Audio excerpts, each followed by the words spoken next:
My first day working at PetSmart wasn't quite what I expected. I figured it would be all about stocking shelves and telling people they can't bring their Great Dane into the reptile section.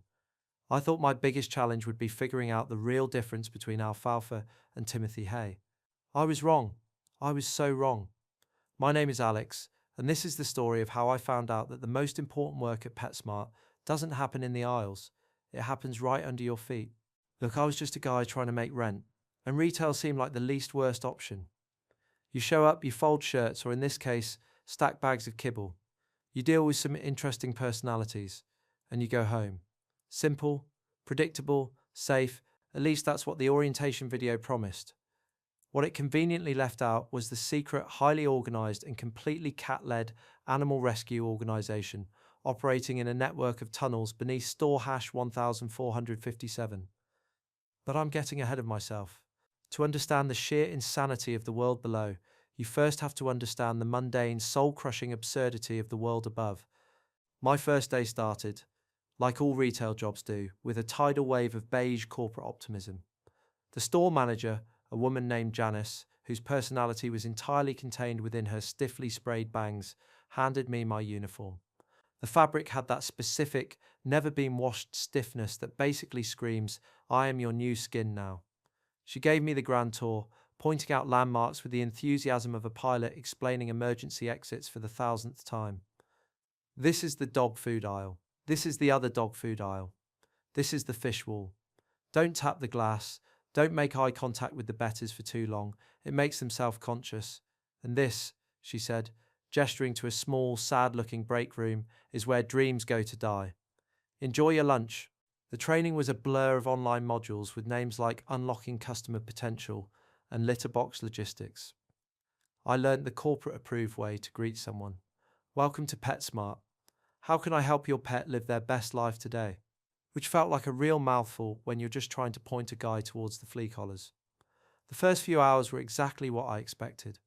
I faced the cat food cans so all the labels pointed perfectly outward, a task that felt both deeply important and utterly meaningless. I swept up spilled birdseed that just seemed to materialize out of thin air, and I had my first few customer encounters. Nothing major, just the appetizers for the main course of weirdness I didn't yet know was on the menu. There was the woman who picked up a bag of dog food, stared at the golden retriever on the front, and asked with genuine concern, "My dog is a beagle. Is he allowed to eat this?" I spent a solid 5 minutes explaining the concept of all-breed dog food, which felt like trying to explain colour to a rock. Then there was the man who wanted to know if we sold hypoallergenic water. Not a filter, not a special brand. Hypoallergenic water. He insisted his poodle, Princess Fluffybutt III, was allergic to most municipal water sources. I just stood there, a fresh-faced rookie, my brain buffering as I tried to process that. I think I just pointed him towards the bottled water at the checkout and slowly backed away. This was my new reality. A world of fluorescent lights, the faint, omnipresent smell of cedar shavings and dog biscuits, and a steady stream of people who loved their pets so much it had apparently short-circuited a fundamental part of their brains. I was zoning out in the small animal section, trying to build a pyramid out of hamster bedding, when Janice's voice crackled over the intercom. "Alex, we have a code brown in the quiet room. Repeat, code brown in the quiet room." I had no idea what a code brown was, but it sounded ominous. Turns out, it's the corporate euphemism for a puppy has expressed its feelings about being in a kennel all over the floor. My job was to clean it up. Armed with a spray bottle and a roll of paper towels, I headed to the back. This, right here, was the moment my life split into a before and an after. It wasn't the mess that changed things, it was what was behind it. The quiet room is where new arrivals hang out before they hit the main floor. It's supposed to be low stress. The only thing stressed in there at that moment was me. After dealing with the code brown, I was told to tidy up the storage closet inside the room. It was a cramped space, filled with overflow wood shavings, expired cricket food, and that generic grey metal shelving you see in disaster movies. It was dead quiet, except for the hum of the ventilation. And then I heard it, a sound that didn't belong. Not a mouse scratching, not the building settling. It was a soft, mechanical click whir. It sounded precise, intentional. It came from the back of the closet, behind a teetering stack of hamster habitats that looked like they hadn't been touched since the dawn of time. Boredom is a powerful motivator. When your job is mind-numbing, any little thing that's out of the ordinary feels like a siren's call. My retail drone programming told me to ignore it, finish the job and get back to facing cans. But the part of my brain that was still alive, the part that hadn't been numbed by training videos, was screaming with curiosity. I carefully slid the stack of dusty plastic cages aside. The wall behind it looked normal, just a scuffed-up section of drywall. I knelt listening. Nothing. Nothing. I was about to give up, to write it off as my sanity finally packing its bags, when my hand brushed against the floor. One of the grimy linoleum tiles felt loose. My heart started doing a little tap dance against my ribs. I wiggled the tile. It shifted. I pried at the edge with my fingers, broke a nail, and lifted it up. Underneath wasn't concrete. It was a small, recessed metal handle. My breath caught in my throat. This was definitely not in the employee handbook. With a grunt, I pulled. For a second, nothing happened.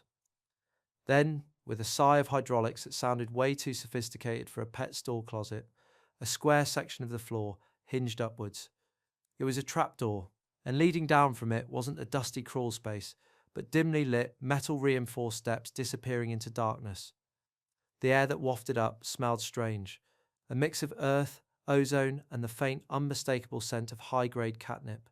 Every rational thought in my head told me to close the door, pretend I saw nothing, and go back to my life of sweeping up birdseed. But rational had checked out about the time I started seriously considering hypoallergenic water. I took out my phone, switched on the flashlight, and took the first step down. The stairs were steep and sturdy. The walls weren't dirt, they were smooth, reinforced concrete, with thick cables and colour-coded pipes running along the ceiling. This wasn't some forgotten cellar. This was engineered. This was a bunker. After about 20 feet, the stairs opened into a long tunnel. The floor was worn smooth, and motion-activated lights flickered on as I walked, lighting up a network of branching paths. There were little signs at the intersections, written in a strange, claw-mark-like script. I followed the main tunnel, drawn by a faint humming and a soft glow up ahead. The tunnel opened into a massive circular chamber, and my brain just stopped. It was a command center, a furry, four-legged NORAD. In the center of the room, on a raised platform made of stacked, unopened tuna cans, sat 3 cats. They weren't just sitting, they were presiding. Before them were consoles made from hollowed-out old computer monitors and keyboards with oversized keys. A massive map of the city was projected on the far wall, dotted with glowing paw print markers. These weren't just cats, they were the board of directors. The cat in the center, a huge Maine Coon with a magnificent mane, swiveled his head to look at me. He was wearing the same tiny headset I'd pictured. A small speaker on his collar crackled. "You are unauthorized," a deep, synthesized voice rumbled. "State your purpose before we are forced to deploy the ferrets." I just stood there, my mouth hanging open, phone still clutched in my hand. I think I managed to stammer out my name. The cat on the left, a sleek Siamese, tapped a key on her console. A screen flickered, showing my employee photo. Alex, age 22. New hire. Surface level clearance. Clean record. Save for one overdue library book in 2017. He's clean, Chairman. The Maine Coon, the chairman apparently, stared at me with unblinking green eyes. Curiosity is a dangerous trait in the overworld human. It gets things discovered. Shut down. What are you doing here? I heard a noise, I stammered. I was cleaning. There was a code brown. The third cat, a fluffy Persian who was tinkering with a laser pointer on a complex-looking mount, looked up.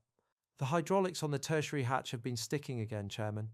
I told you we needed to lubricate the gaskets." His synthesized voice was more nasally.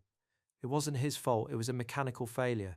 The chairman let out a long, slow sigh that sounded like static. "Very well. Since you are here, there's no turning back. The memory wipe protocol is unpleasant. And we're short-staffed." He gestured a paw towards the room. "Welcome, Alex, to the Pet Services Auxiliary Warden Service. Paws for short." The Siamese cat, Agent Whiskers, took over. "We are a secret organisation dedicated to protecting at-risk animals," she explained, her voice crisp and efficient. The systems in the overworld, she gestured upwards, are flawed, slow.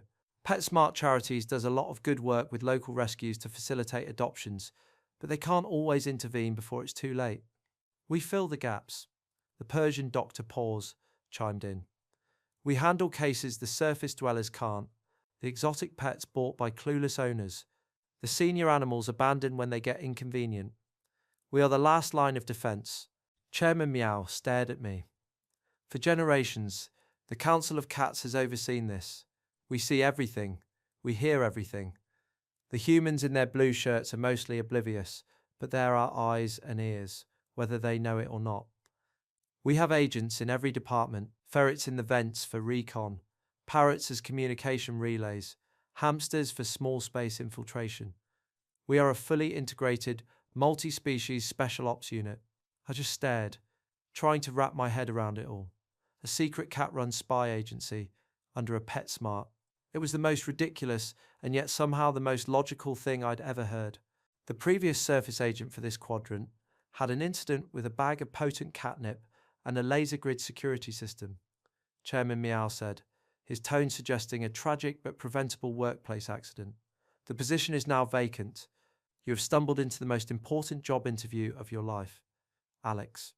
The question is, are you just a box stocker or are you Paws material? Before I could even answer, a red light began flashing. Report, the chairman commanded. Agent Whiskers here, the Siamese said, paws blurring across her keyboard. Priority 1 case. Newton, a Jackson's chameleon, adopted 2 days ago by one Tiffany DeLuna, a social media influencer. She's been redecorating his habitat for her aesthetic. A video popped up on the screen. It showed a beautiful chameleon looking terrified as the background behind him kept changing from a pink feather boa to glittery scrapbook paper. She's trying to force him to colour change for her Instagram stories, Dr. Paws said with disgust. The stress is going to kill him. Objective, the chairman grunted. Extraction and relocation, Agent Whiskers replied. The target is scheduled for a pup cup run this afternoon, but she's bringing Newton with her. The extraction has to happen in the PetSmart parking lot. This is your field test, Alex, Chairman Meow declared, his eyes on me. Your mission is simple. You'll be our surface agent, our man on the inside. Wear this. Dr. Paws scurried over and handed me a tiny earpiece. Provide support and distraction. Do not fail. Newton's life depends on it. And just like that, I was back upstairs. The fluorescent lights seemed harsher. The world was the same, but I saw it completely differently. I was no longer Alex, the guy who cleans up code browns. I was Agent Stockboy. Alex, you have a customer in aisle 4. Janice's voice crackled from my walkie-talkie, a jarring contrast to the tech in my ear. I walked to aisle 4 and was met by a woman holding an empty hamster cage. The earpiece buzzed. That's her, Whiskers whispered.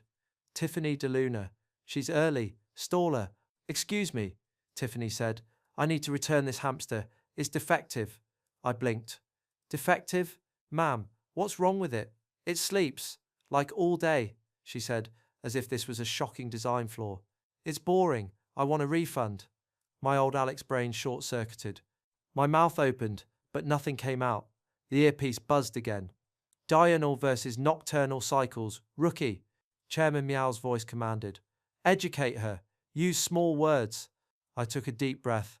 Ma'am, hamsters are nocturnal. It's normal for them to sleep during the day. He'll be up all night. She scoffed. Well, we sleep at night. That's not very good content.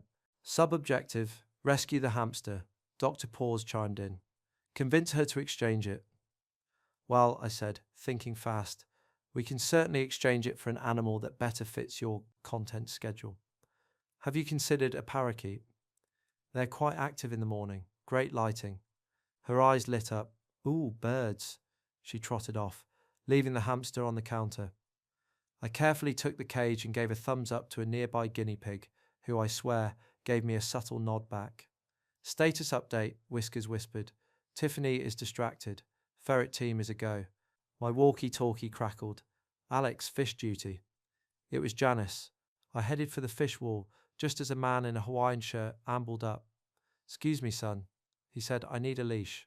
Right this way, sir. No, no, he said, stopping me. For him. He pointed a finger at the goldfish tank. My little guy, Captain Finn, is an explorer.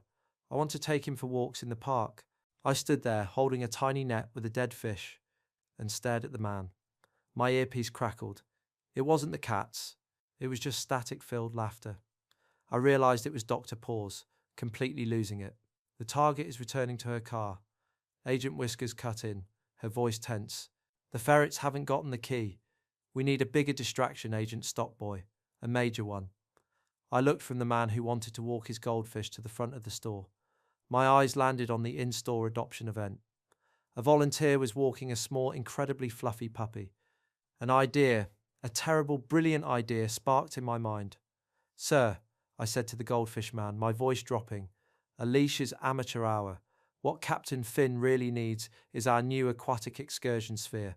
It's a hamster ball, but for fish, a prototype. Let me go check in the back. Don't move. He bought it. Hook, line and sinker. I practically sprinted, not for a fish ball, but for my real mission.